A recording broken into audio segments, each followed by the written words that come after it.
Wednesday night, Luka Doncic had his comeback game for the Mavericks. He put up 31 in the first half. I want to say he finished with 42. We'll get to the game performance itself, but I kind of want to talk a little bit about the surrounding everything of the game, because I think the Mavericks were in a bit of a tricky spot, right? A tricky spot of their own doing, just to be clear. They traded away maybe the most popular player in franchise history. The fans are still not over it. Everybody got hurt after they made this trade, so there was no but that could really be drawn in. And as is typically the case when somebody comes back, they had the tribute video, and you make sure that the player and the fans know that you appreciated everything that player had done. The difference in this case, though, was that player right now is so much more popular than everybody that is associated with their own team. A team that then, by the way, asked people to pay more for their season tickets for the next season after they traded away everybody's favorite player. Yeah, a real bungle sort of situation. But am I the only person that felt like it went a little bit too far with the T-shirts in Slovenian saying, I guess it said, thank you, Luka, or whatever it had to say, just because it went from being a tribute to the arena throwing Luka Doncic night, which if I were on the team, I'd be a little bit furious. Like, I don't think it's a coincidence that it took Anthony Davis a while to get going in this game. As he looks around, it is Luka Doncic night. Man, like this whole arena, I was not there to be sure, but I wanted to point out that there were people outside of the arena with boxes of clown noses handing them out to fans. They were doing Fire Nico chants in their own building while Luka Doncic had the ball. Like every time he had the ball, they were cheering or doing Fire Nico chants. And you know who isn't still over that trade either? Is Jason Kidd. Saw him after that game walk straight to the tunnel. Like he's not over that. He's still feeling a certain way. I'm not saying he didn't want Luka traded. I'm saying there's a lot of raw emotions on both sides here. And Nico Harrison has not sat in his seat that he normally sits at. He's in the tunnel with security.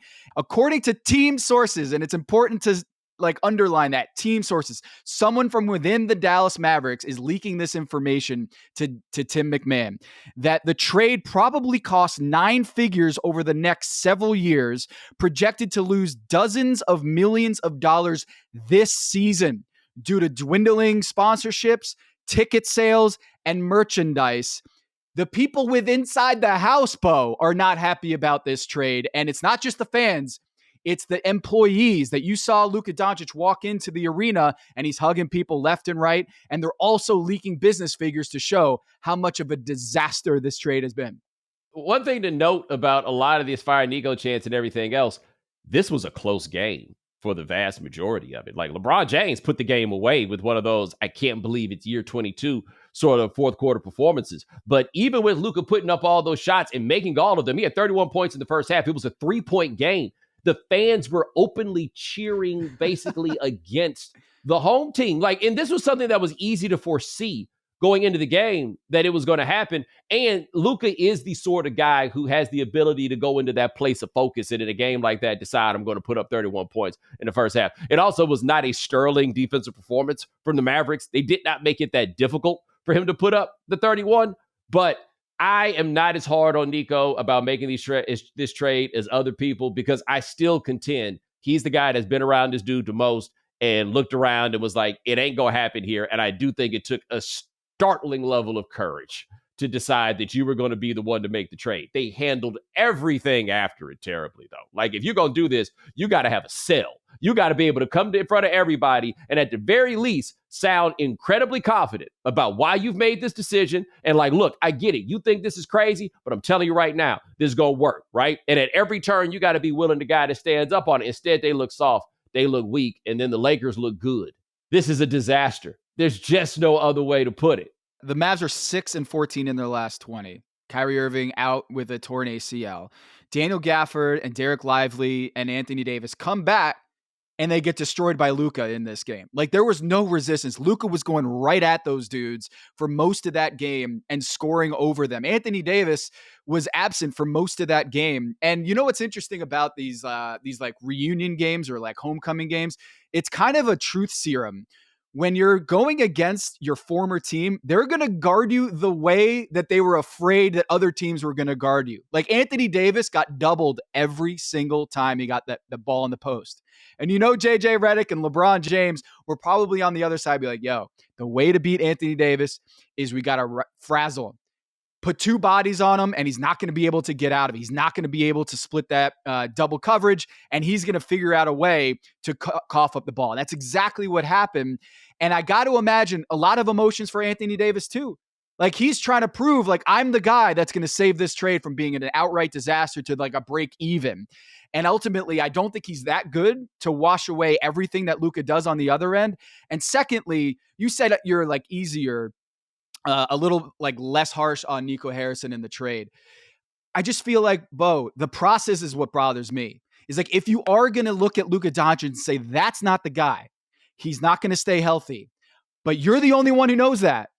That's how you use leverage in trade negotiations. And you say to Rob Pelinka, like, I'm going to get that 2031 first round pick. I'm going to get Austin Reeves in that deal because we just went to the NBA Finals with this dude. He's 25 years old.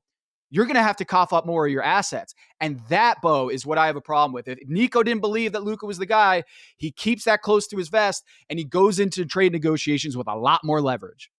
Yeah, I think that's fair, but I don't think that arena looks or sounds any different if they had gotten back 8 first-round picks, Austin Reeves, and look like we talking about Austin Reeves and Luka Doncic in this trade, kind of like I look at back when into the Celtics back in the day when they traded Danny Ainge to Sacramento and they got back Joe Klein. Hey, one goes out, one comes in, all right?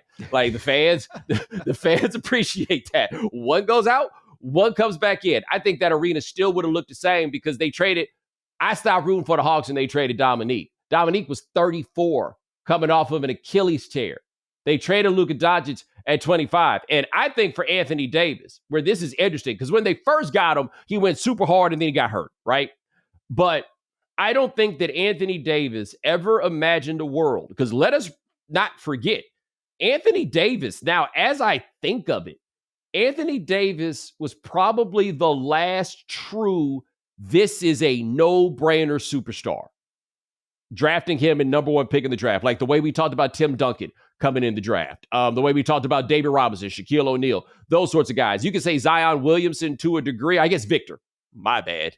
There was Victor. But in between those guys, but Anthony Davis was that level dude. Do you think he ever imagined a world where a team would trade for him? And not only would he not be considered the best player in the trade, but that the team that got you wasn't really happy about it?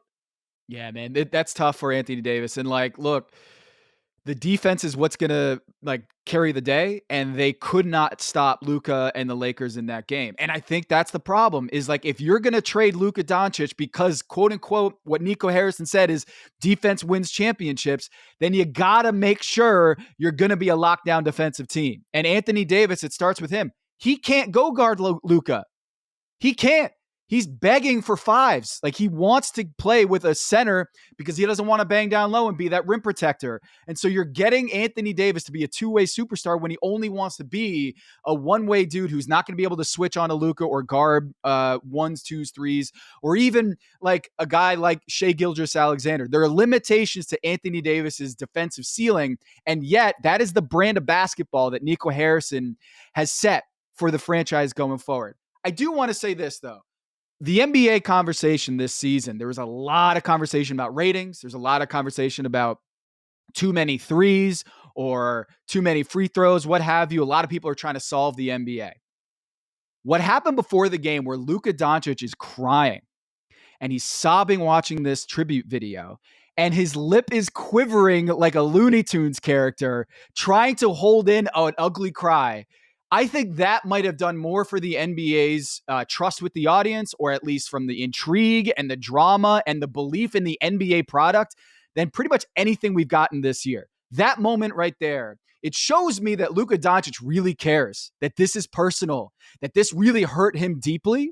And I wonder if all this stuff about, NBA players make too much money, they just go from team to team, all they care about is themselves.